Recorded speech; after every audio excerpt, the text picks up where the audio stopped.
you have faked an orgasm squatting. You can't fake squatting. But they said they were suing. Like they can fake squatting.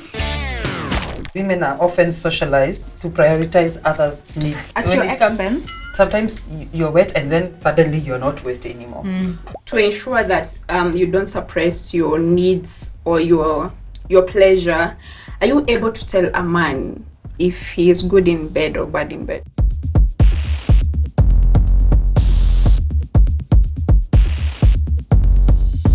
Hello guys, welcome. You are here with Control Z, Girl Unfiltered, and Space Yako the podcast. Hi guys, I am Gladwell from Space Yako the podcast. I'm Marlene from Space Yako the podcast. Noella, I'm from Girl Unfiltered. And I'm Tesoti, I'm from Girl Unfiltered. And today's game is Fact or Myth. Fact or Myth. Sexual attraction for both men and women can be decreased by stress, anxiety, or lack of sleep. Fact. Monaco 50-50. I'm trying to think of how the attraction bit is being affected by stress. If I am stressed, I barely have interest in men. So your attraction in a physical in this case, I'm assuming sexual attraction is like perhaps you're already having sex with this person, so you're actually just not sexually attracted to this them person at that particular moment. Okay. Yeah, I think it's a fact. I also think it's a fact. It's a fact. Fact or myth?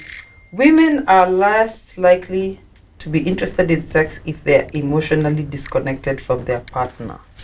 Women are fact. more likely to be less. Yeah, fact. Unaweza kuwa umenifanyia kitu ingine, why would I feel anything? Fact or myth? Men's testosterone levels are directly linked to their sex drive, with higher levels leading to higher desire. Yes, Myth. fact. I think it can be a myth because see, there's Viagra and everything. Okay, it's actually a fact. Na Si ati Viagra, haifanyi they boost. kazi. It boosts, Kuna okay. ile ni kama wires zishikani, choto nywe inakata. Okay. Si ati inasimama, but just the desire, and sometimes it's just not what. I think too akona shida tuna testosterone. Okay, Yeah. so it's a fact. And Yeah, for it's a such fact. questions or many more, use our chatbot, which is www.wazzii, which is wazzii.ke for any kinds of questions. Men are biologically more likely to want sex more often than women, regardless of emotional connection. Myth. Yeah, myth. Fact. They don't necessarily have to have an emotional connection most of the time to have sex with someone. It's a myth. Desire varies from person to person, and societal expectations play a big role. I think it's a fact. From what I've heard most of the time is men really don't care about the emotional connection. That is why women can bond with someone and fall in love with someone just from having sex, even if they initially didn't like the person. And men, you can be there in a relationship alone while he's just having sex and no connection at all. In fact, women are way hornier than men. Women are often socialized to prioritize others' needs. At When your it comes- expense? Yeah, there's something I used to do actually while having sex. Like while you're having sex, sometimes you're wet and then suddenly you're not wet anymore. But the guy will just continue and you're like, it's hurting me. But unakaza because I want to please him. These are women who are telling women, na watake kukula cabbage hapa utakuwa wet. Wanaume wapendangi utakuwa majimaji, wanaume wapendangi wanawake wako majimaji sana. What? It's the opposite. Like you need to be lubricated. If there's something wrong with your size and you feel like kuna kitu imewachana na ingine, just go see a doctor. And also you should never ever give up your comfort while having sex just to please someone. Yeah. Literally. There's some other social pressure that I have seen with men. Fellow men pressurizing each other. Yeah. Like, let's say you've met up with a guy, you've gone out on dates, but you haven't had sex with him. Then he meets up with his male friends, and then they're like, kumendaji, amekuwa yama. Then the guys start pressuring, well, nini amekukula pesa bure, hiyo time yote na question lazima umkule, we kwani nini wewe vipi wewe. Yeah, I saw on Twitter there was someone who sent her lady $27,000 US. The men were like, I could never. This game is rigged. And then for you to get some certain things or to access a woman or a pussy, you have to get like money. Wakijua kuna wengine huku si upeana bure. Do women share their sexual experiences? I do. That's nice. You see the way men brag about like the people they've slept with, their manpower and how women praise them. And sometimes we even say as women, like if someone keeps going back to a manipulative ex that they are stigmatized. Do we as women share these experiences and be like, yeah, I was very comfortable talking about my sexual experiences and my sexuality. If I can talk about my sexual experiences, and that means you can also come and talk about your sexual experiences openly with me, that means there's nothing that we can't talk about. So would you say that the same pressure that men get from other men of like having the same manpower, women even have? Here's the thing. I think the pressure that men have, they don't talk about sex like as an experience. They talk about it as a conquest. That one, yeah. My assumption, I don't know. Also, what I am aware of, let me say, if maybe it's a squad of guys, they'll actually talk about the lady as if she was just butter test. Then if somebody figures out from the same squad that this one has ran through this other lady as well, it now becomes, I am now looking down upon this lady. Yeah, I thought it's Malisafi and the chain, something like that. No. For the friends that I have, I think it's maybe a different experience. Inakuwa ni kama I thought I was maybe, I don't know, special because I was the only one who'd been with this lady. Then anasikia kuna mtu mwingine kwa squad, it's like mwenye anamtaka anaweza mchukua, it's like nampiga through pass, you get. For the ladies, inakuanga just genuine raw conversations. It's like, this person is so good at this, I didn't know. Do you feel like you're gonna go back to us? Yeah, probably I will, but I'm gonna maybe talk about it because I'm not ready for another bad sexual experience. Now on that, let me ask Tesoti, because you openly shared that you have faked an orgasm. Squatting. You can't fake squatting. But they said they were susuing. Like they can fake squatting.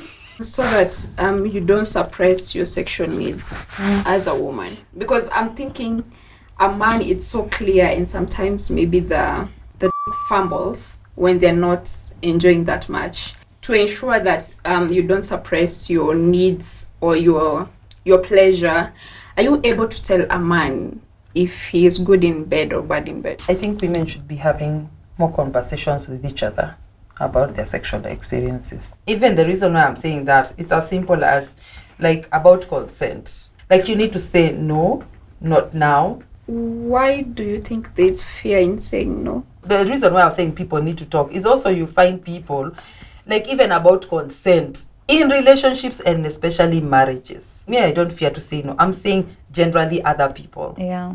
There are people who can't say no. I usually feel like they're scared to say no because they're going to be left alone. Yeah.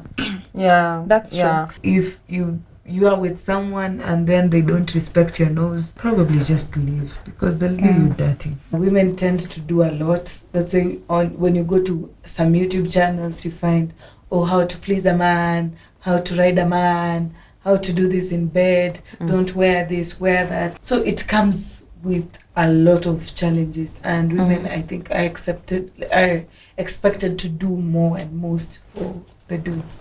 Yeah. Have you also noticed that in some relationships, like marriages that actually do happen to fall apart, like if a lady tries to move on, aende kwa family ingine, like apate another husband, ikose kwa utaende kwa mtu mwingine, yeye ataangaliwa na society like very harshly. Itakuwa zile za okay, so what is she doing? She is the problem. All her marriages are failing. She is the problem. Like ni yeye tu ndio shida. But like a man is just let to roam freely, just explore his choices with matters to do with women, because yake ya kwanza ita fail. Ya pili, hata if he deals with over 10 ladies, nobody would care. But like the society is just there to crucify a lady akijaribu ku explore. Na si eti anafanya anything wrong. I mean, if this marriage hasn't worked, na ikaisha, na ikaisha like on hizo legal terms, see, that person is actually allowed to just look for somebody else. But like people, our generation, is not so accommodative for women to just explore, no matter the age. Wanaona if like a 40 or a 50-year-old woman looking for love, it's like wewe umesha expire. Time ulikuwa unakati ukiwa 20s and 30s uliringa. Sahi ndio you're desperate for men, you're desperate looking for love. An equal approach to intimacy. For myself, because of course I am demisexual, if I was in a relationship, to me it means my partner respecting my boundaries and understanding that I can say no at whatever point. He might be just almost going in and I say no. Putting the same effort in trying to keep ourselves safe. Creating an open ground where if there's anything going on, like we are able to communicate. If there's anything not working, we are able to communicate. So to me, an equal approach is both of us being able to open up in what is working and what is not working, and setting clear boundaries on what someone is, like how far someone is willing to go when it comes to everything, literally. Date mtu mwenye anakurespect bana. Unamwambia family planning usually backfires on my body. And then they're like, weka tu, siku unapata mimba, they are not there. Man, just date someone who respects you. I usually feel like most men are jealous. For them to keep you, they knock you with a baby. So you have to be with someone who respects your decision on having a baby or not. Intimacy for me goes way, way deeper. You know, you can just look at me like this. No, niangalie tu seme, this one, she needs one good stroke. As in, anakuangalia tu, anaona tu venye tu una behave. Yani mko so intimate, you don't even have to say anything. Anajua. Even you kimwangalia unajua. You know where you go, you just look at each other and it's like you've communicated and you just know what's going on. By the time I think, as in we're getting to that level of being in sync and so deep, tushapita hizi vitu za I can be open with you, you can be open with me, you can tell me if I'm uncomfortable or not comfortable. Like I can even be away from you and I can feel maybe you're some troubled. Tingling, yeah. You're troubled. That's where I want. And also for you to feel me. If I feel you, I expect you to feel me too and give it back to me. And I believe it is achievable as long as people open themselves to each other. Yeah. Hey guys, if you've made it to the end of this episode, thank you so much for tuning in. This has been Space Yako, the podcast featuring Girls Unfiltered, and we've been unpacking gender roles and intimacy. And just remember, what works for one person might not work for the other. So it's very important to have an open ground for any kind of communication. If you have again any question on intimacy, sex, relationships, SRHR in general, that is sexual reproductive health, just go on Wazzii.ke and you'll get an access to the chatbot. Until next time, bye.